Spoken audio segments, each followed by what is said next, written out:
Good morning, Canada, and happy Tuesday to you. It is the first sip here on Bakes on Things. It is the first of two very important episodes today, so don't forget to join us at 5 o'clock tonight as well.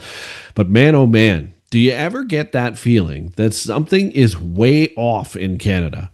Like every time the government tells you pre-budget, don't worry, no tax increase is coming, somehow you still end up with less in your pocket by the end of the year? Well, if you feel that way, you're not crazy. Those types of things are actually happening. And today we're going to prove it. And as we head into the November 4th federal budget, Canadians need to understand something that most of our paid off media is not going to tell you. When governments run out of their money, which this government did long, long ago, they don't stop spending. You've seen the spending in Ukraine, haven't you? Well, they just get better at hiding how they're taking it all back from you. I'm talking about things like stealth taxes, bracket creep, hidden fees, new levies dressed up as environmental charges, the slow hollowing out of public services so that you pay more privately. And the biggest one of all is inflation. You see, they use inflation as a silent tax on everything you earn, own, and buy. Let's go. Welcome to Bakes on Things. Welcome back to Bakes on Things this Tuesday morning. Don't forget to like, subscribe, and of course, join the conversation down below. By the end of this episode, you're going to know exactly what to look for when Mark Carney and Screechy, otherwise known as François-Philippe Champagne, the new finance minister, stand at their podiums in Ottawa and start telling you how they're protecting your affordability. Because spoiler alert, they won't be. They're protecting themselves and their debt. And they're doing it with your money, calling it different things like investments, like Trudeau used to call it, and structuring the budget in a different way to make it much harder to find the true deficit. Now, anybody who's restructuring with the amount of spending and debt that this country has done, you know it's shady. So let's start with the magic phrase that you're going to hear in almost every budget speech, not just this Liberal government, which is no increase to personal income tax rates. Now, most of the time that sounds reassuring, doesn't it? But it's actually a verbal trick with this government. It's a word game that hides what's actually happening underneath the bed sheets. You see, the rate itself might not change. The percentage is not going to change. It can stay the same while the base itself, the thing that they actually tax, quietly grows. They freeze the brackets so inflation pushes more of your income into the higher tiers. They remove deductions and credits, which means you owe more even if the numbers look identical. Trudeau did this right away with the child sports credit. They quietly tax things that were previously exempt from taxes, things like capital gains, benefits, gig income, digital services, all of that. All under the headline that, hey, the rates haven't changed, have they?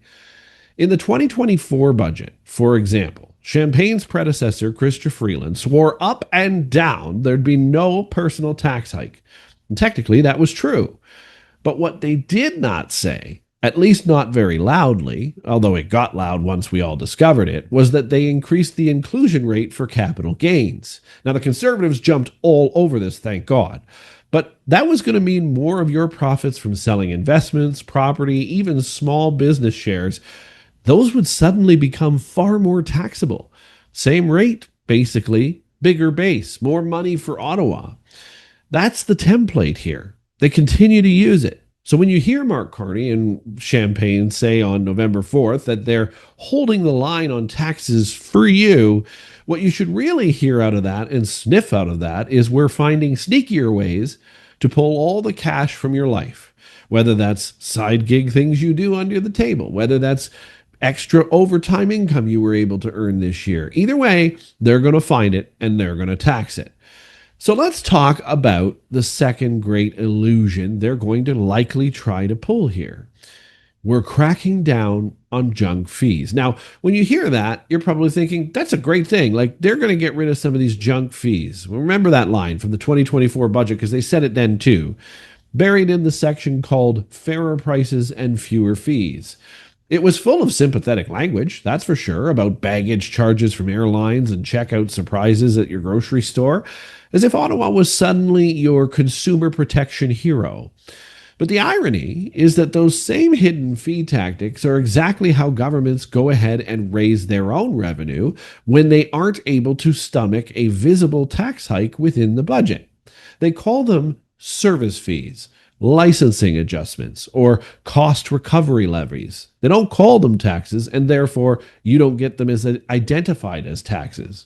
They show up on your utility bill, though, your phone bill, your cable bill, your airline ticket, your mortgage renewal, even your passport application. And when those increase, they don't count as taxes in the official charts of the country. But you still pay them, don't you? After tax, with your net income, with the same overstretched paycheck you receive every 2 weeks, monthly or weekly. They'll tell you these fees are just about covering administrative costs. But if that's actually true, why do they always go up faster than the inflation rate? And they do. Just dig in and you'll find it within seconds. It's because governments discovered something brilliant, or evil, which is probably a better term for it, depending on how you see it, of course. People don't riot over fees. That's what they've discovered. Raise income tax and it makes headlines, but raise processing fees or servicing charges, and it just seems to be paperwork. Nobody in the media mentions it.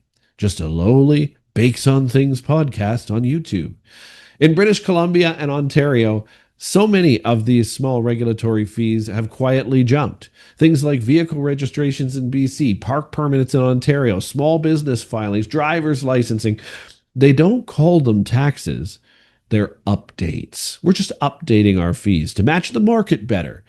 But when you add them all together, they cost you hundreds, maybe even thousands of dollars more every single year. Because even if one is small, two is small, three is small, they all add up.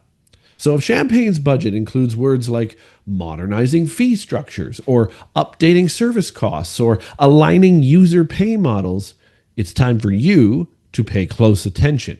Because that's bureaucrat code for raising prices on everyday life without technically touching the tax rates or the tax base.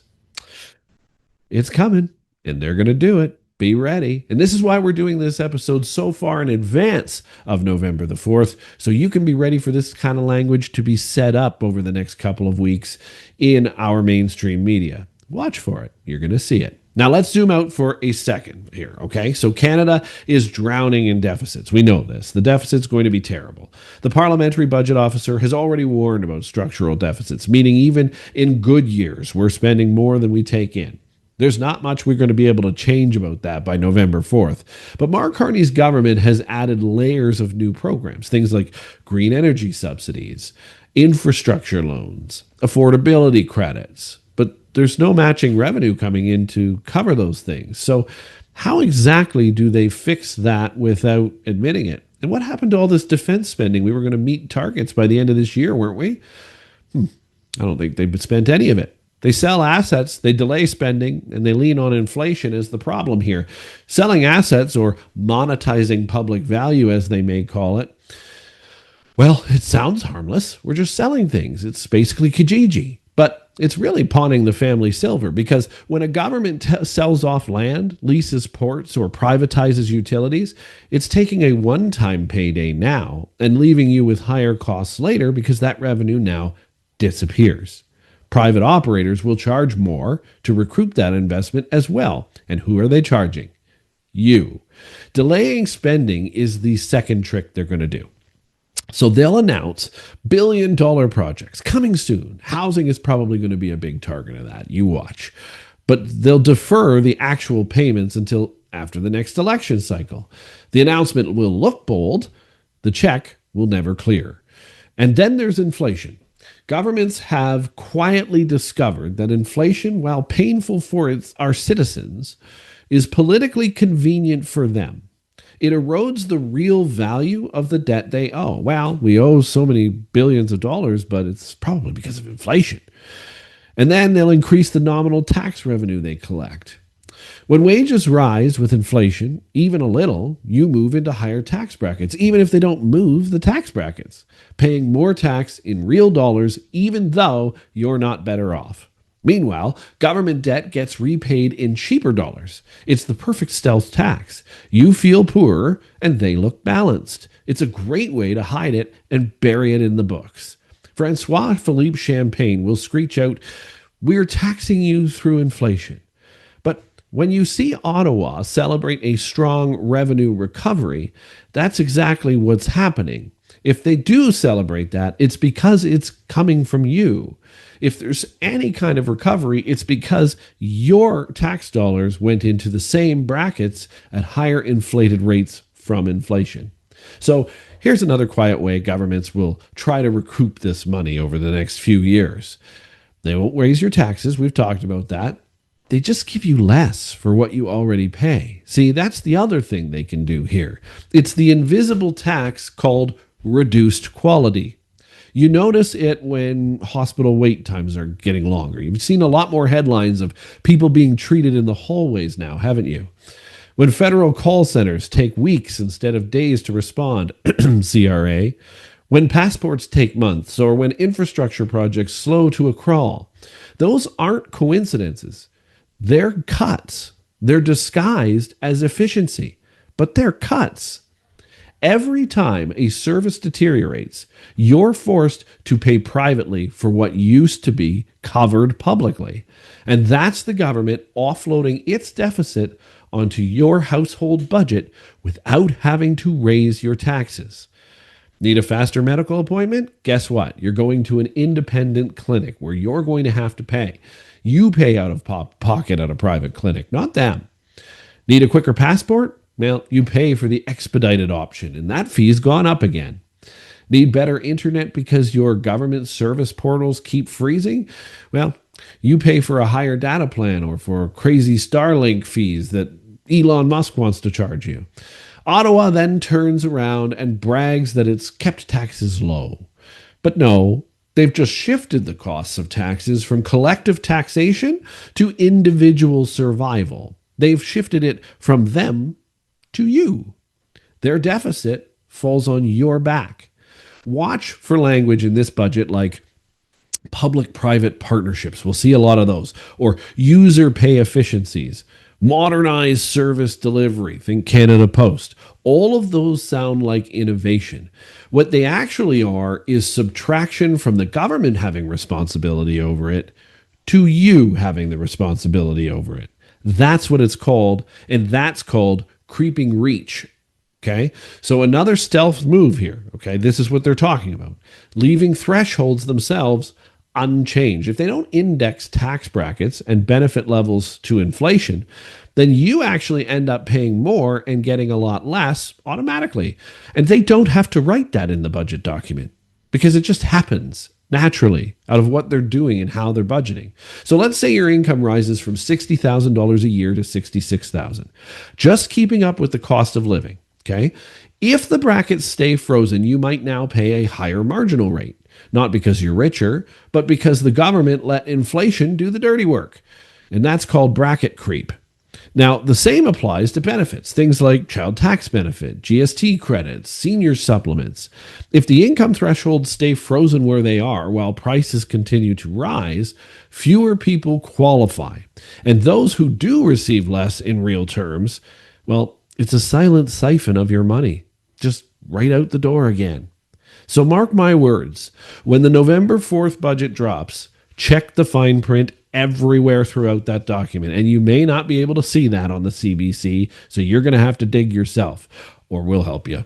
Are the thresholds adjusted fully for inflation or partially? Are benefits enhanced nominally, but not enough to match rising costs? That's how they claw it back, quietly. That's how they do it. Okay. And then you've got your provincial echo chambers as well. You've got Dougie Ford being besties with Mark Carney. He's probably going to say nice things about this budget at some point. Don't think this is just Ottawa's game. Okay. Provinces do it too, and often first. Ontario's 2025 budget, for example, projected a $14.6 billion deficit, but delayed balancing the books until 2027-28 due to the tariffs. The message, we'll spend now, but we'll fix all that later. But that means higher municipal taxes, by the way. increased user fees for health and education, slower infrastructure maintenance throughout the province, and property tax reassessments that will hit homeowners down the road like a freight train. Just what homeowners needed right now, right? When provinces get squeezed, they quietly pass all of it down the chain, just like the federal government does, to municipalities, to school boards, and to you. Have you heard the school board commercials? Teachers complaining about Doug Ford? It's because these things have been passed down to them. That's why property taxes rise even when your city says they haven't raised rates, because the base values go up, just like Ottawa's capital gains trick they tried to pull. It's fiscal whack-a-mole. Every level of government pretends to freeze something while something else explodes over here, hoping you don't see it explode. It's like blowing up a bomb in a desert. Hopefully nobody actually sees it happen, but it still does damage. And here's the thing. What's coming this winter, or this time, I guess not winter quite yet at November 4th, expect three main things. Expect rhetorical relief, fiscal fog, meaning they're not going to be very clear about how this new structure works, and quiet collection. These are the little things, the fees, everything adding up. Rhetorical relief means headline promises that sound generous. Maybe new housing programs like we keep hearing about but never actually get started, or affordability credits, or targeted relief for families. The dollar figures will sound big. They're going to sound big, but those programs will often be means tested, limited in duration, or clawed back through tax returns. You'll hear $500 million for Canadians in need, but find out it's $50 for you one time, taxed as income next year. Fiscal fog means they'll change the reporting style. This is their biggest thing they're doing November 4th. Thanks to Champagne's new capital budgeting framework, it's supposed to modernize accounting, but it also makes it harder to compare apples to apples with previous years. And that is absolutely the idea here. Less transparency means fewer headlines about what's really being cut. And if they can't quite accurately calculate the deficit, that only bodes well for the Liberals. And quiet collection means they'll broaden the base, more taxable gains, more user fees, more compliance enforcement on small businesses, all while claiming stability, that they didn't increase your tax rates. Watch for euphemisms like aligning with global norms. Mark Carney loves that, and he loves his EU. Look for that. Modernizing fiscal tools. Ensuring fairness. They're going to use all of this crap. They sound boring, but they're expensive. Any of those things, those phrases, cost money when they actually try to do them. So be ready to see those in the budget. Here's the bigger picture overall. This is why this should matter to you if you're watching today. When governments rely on stealth taxes, they erode trust in our country. You stop believing anything that they say because you feel poorer even when they insist they're helping. And that's the truth of Canada today. That disconnect breeds resentment, cynicism, and disengagement. The perfect environment for more manipulation on the behalf of your Canadian government. And let's just call it what it is, your Liberal government. Canadians deserve honesty. If the country is broke, say we're broke. If taxes need to rise to pay for services, just admit the damn thing. That's killing what is killing this country isn't just mismanagement. It's the gaslighting that everybody is doing. The endless pretending that deficits don't matter much, but the PBO would beg to differ, that inflation is fine, that cost of living is just bad luck. It's not luck at all. It's policy, and it's your policy. You Liberals created well before Mark Carney even arrived. Every hidden fee, every bracket freeze, every delayed infrastructure project, every modernized service charge is a deliberate political choice to protect the narrative and not our citizens. So let's close this thing out. It's been a longer episode, I know that, but thanks for watching this one because this one is really important. This is something, or all of a list of things that you need to watch as they begin to talk more about the budget as we get closer to November 4th. So here's what I want every Canadian to do on November 4th. When that budget drops, no listening to slogans. Look at it yourself. Read the fine print. Or better yet, tune back here because we'll also go through it line by line. But ask yourself this, did they really make life more affordable for me, or did they just rearrange the bill? Because they're really good at that, and you're going to have to dig for it, but it's in there. Did they cut your taxes, or did they just hide the new ones? Did they improve services, or did they quietly make you pay for them yourself instead of them having to cover them for you? Mark Carney will sit there and talk about building a resilient future in his speech. François-Philippe Champagne, as much as it's going to be nails on a chalkboard listening to him, will talk about protecting the middle class. But I think you need to look deeper. In fact, I know you need to look deeper, because the middle class in Canada has been turned into the government's credit card, maxed out, overcharged, and still being told it's all under control. So watch your bills. Watch your taxes. Watch what they say. Watch what they write. Watch the fine print.